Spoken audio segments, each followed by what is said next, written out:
Welcome back. Following the success of her first children's book, Shudu Finds Her Magic, former Miss South Africa Shudufhadzo Musida has written another book titled I Am Shudu, Finding My Voice, Knowing My Power. The book tells the story of her growing up in Limpopo, always being the new girl in school as she moved to different cities with her mother and being bullied. The author, Shudufhadzo Musida, joins us now via Zoom to tell us more. Shudu, a very good morning. Thank you so much for joining us. Good to have you on the show.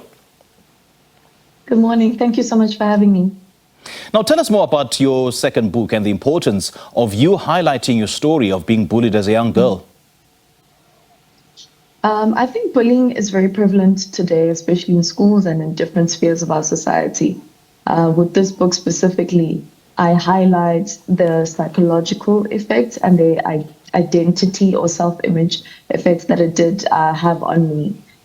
So this book is about bullying, courage, bravery, displacement as well, which is a pretty big issue here, and not just in South Africa, but actually around the world. But also highlights the importance of the power of the voice, the power of community. So highlighting my story just shows that it's not just an isolated incident that happens once or twice. I was bullied for 7 years. And I think that the path to healing only started when I was 25, and I'm only 27 now. And I suppose it's safe to say that your life story is you finding yourself. I mean, the first book, you found your magic. And in this book, I Am Shudu, Finding My Voice, Knowing My Power. When did you find your voice? I think I found my voice. Honestly, the first time I used my voice was 2020 when I won Miss South Africa and spoke about mental health, a topic that's not often had in our society, a very taboo topic.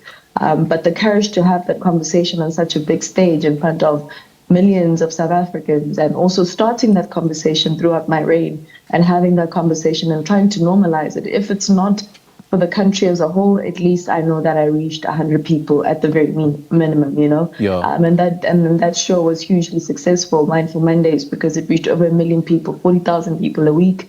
And I had worked with incredible partners. And I knew that when I was using my voice then, I was using it for other people and to better my society.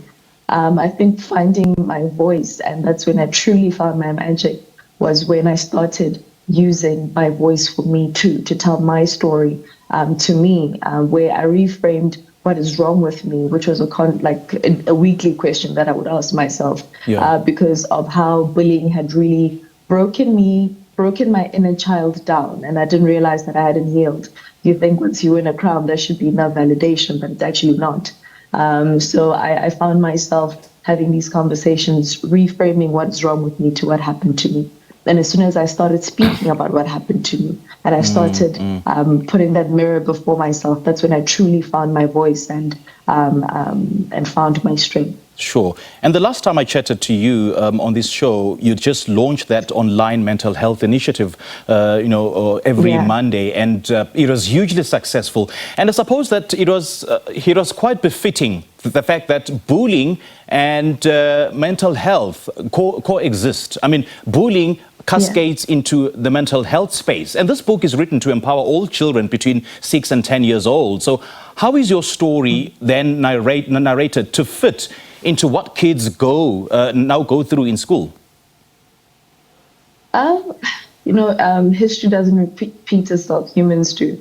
And I think the issue when it comes to bullying in schools is that it's still very normalized. So you find that the issues are very much similar. My sister was being bullied, and it's things about being different. As a society, we tend to embrace sameness instead of difference, because sameness is comfortable. Difference is what makes the world so beautiful. But we are not taught that. And when we're addressing bullying, we only focus on the child that's being bullied and not the child that bullies the other. And it's a structural conversation that needs to be had that addresses both sides. And that's how we begin to truly tackle bullying in schools. One, by not normalizing the conversation. Two, by actually taking it very seriously, because like you said, mental health and bullying coexist, and mental health bullying cannot be had without the mental health conversation. It was interesting to know how much mental health affects young people today. It's the leading cause of death currently today in the world. But those things, those structural things growing up are the things that we need to be fixing. Trying to fix it when we're older is much harder, but children are like sponges. Every time when I'd read the book to them, I'd ask them what they've learned. Most interesting thing was a 7-year-old. I asked her what she does when she's sad or she's angry. She said, my mommy told me that I should speak about it and then take it and throw it in a magic river so it can float away. That's therapy. Yes. That's therapy. That's conversation. That's behavioral change, you know. And then I asked the little boy and he said, I'll punch a pillow. So you see where these conversations need to be had and why we need to give children a seat at the table to speak about the things that affect them in society, give them a seat at the table to talk about what affects them, because when we give them a seat at the table much later instead of earlier because we're trying to shield them, we're actually doing them a disservice because they have to fix this world and create the sustainable future that we speak about, but they know so much. And as much as we think they don't, they know so much. And in this book and in addressing mental health education and bullying, we're actually giving them a seat at the table, starting with the conversations that really affect them and giving them a seat at the table to tell us what they know, what they want to know, and how they would like to shape the world that they want to see. And most importantly, it's giving children a voice to speak out on issues affecting them. And it'll trigger a conversation between children and parents about issues that affect them, including bullying. Thank you so much for having found your voice and for having found your power, Shudu. And it's going to help a multitude of South Africans. Thank you so much for joining us. Thank you so much for having me.